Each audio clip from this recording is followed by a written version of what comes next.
Salut tout le monde, aujourd'hui, nouvelle théorie de Pokémon. Des mimiques qui crient puis... Une famille décomposée.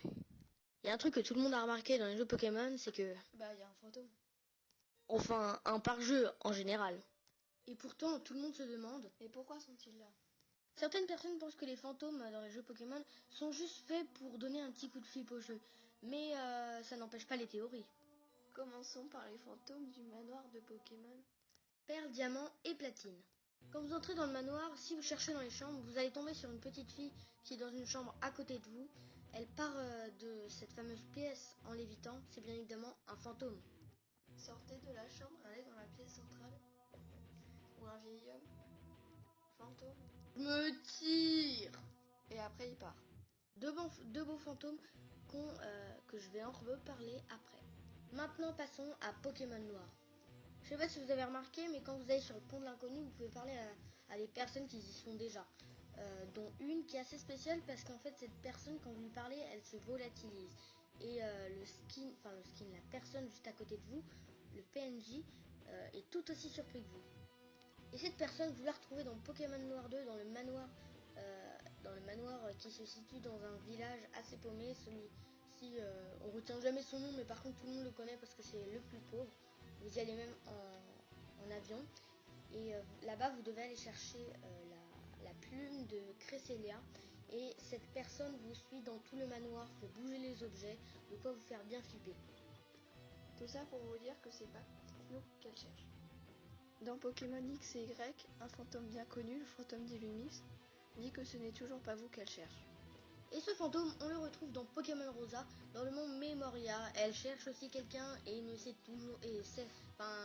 toujours pas vous et elle ne sait pas encore, elle n'a pas encore trouvé. C'est joli qu'on vous a raconté l'histoire de tous ces fantômes, mais pourquoi on vous en parle? Si on vous a parlé d'eux, c'est parce qu'ils ont tous une ressemblance. Déjà, ils cherchent tous quelqu'un, et en plus, vous avez pas remarqué que c'est un peu bizarre? Deux filles et un homme et une femme? Et ouais, c'est peut-être une famille, hein. Et ils recherchent peut-être. Séparation. Comment et pourquoi cette famille s'est-elle séparée dans différentes régions? Je pense que tout a un lien avec le vieux grand-père qui nous raconte une histoire de fantôme de quand il était plus jeune qu'il a vécu auparavant. Les jeux Pokémon X et Y. On va vous raconter cette histoire. C'était il y a fort longtemps. J'avais perdu mon chemin à cause de l'obscurité ou d'un excès de confiance. Toujours est-il que mes pas m'amenèrent jusqu'à cette sombre demeure. Sombre est le mot, car il faisait alors nuit noire et la pluie glaciale battait les carreaux. Surtout, aucune lumière ne semblait fonctionner. Aussi, je cherchais à tâtons dans les ténèbres. La maison désolée, abandonnée, plongée dans un silence oppressant même, semblait me guider, jusque dans la cuisine.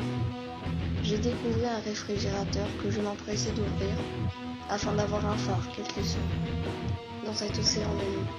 Une lumière électrique et faible se diffusa aux alentours, me révélant l'environnement immédiat.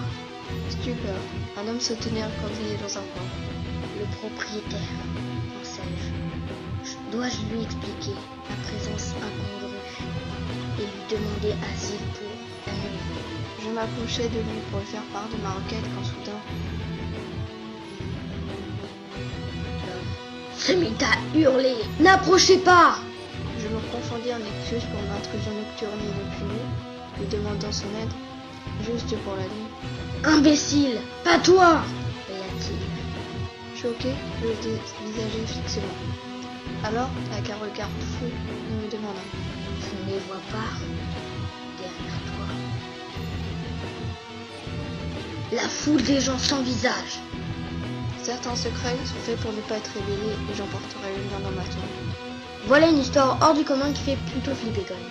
Peut-être bien que cet homme accroupi n'était autre que le père de la famille. Et peut-être bien que la foule des hommes sans visage sont peut-être des personnes qui cherchent à détruire cette famille. Pourquoi? Personne ne sait. Ou alors... Peut-être que ces fantômes ont vécu à l'époque d'Azed et ont été séparés en tentant de fuir. Ils sont morts en temps de guerre. Peut-être sont-ils morts lorsqu'ils ont fui dans d'autres régions et maintenant cherchent à se retrouver. Plein de théories peuvent être proposées. Mais la vérité, on ne la connaît pas. On ne la connaîtra après, peut-être Jamais. pas jamais. Un peu comme quand je parle, c'est très flou. Bye tout le monde. Les Mimiki.